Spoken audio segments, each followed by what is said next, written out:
აქ ვიღაცამ 5 კილო ხომარ დაიკლო. ზოგადად ზამთარი რომ მოდის, ყოველთვის ვიმატებ.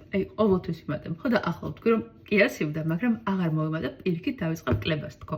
ხო და შედეგით სახეზი არის, ძალიან კმაყოფილი ვარ, ძალიან ჩამცხრალი ვარ, შეშუპებაც მაქვს მოშორებული და ვარ უბედნიერესი, იმიტომ რომ ჩემს ხასიათზე ზოგადად ძალიან მოქმედებს, როცა ვიმატებ წონაში და რაღაცნაირად მიმრგვალდება სახეს, ასაცმელი აღარ მეტევა და მოკლედ ძალიან დიდი დისკომფორტი მაქვს ხოლმე.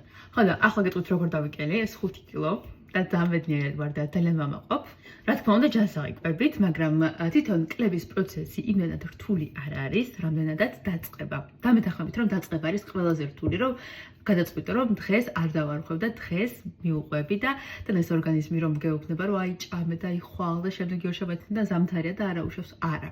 მეც ძალიან მიჭირს დაწყება ხოლმე და ერთი პატარა ხრიკი მაქვს, რომელსაც ხშირად გიზიარებთ ხოლმე და ეხლა წამით დავიწყე.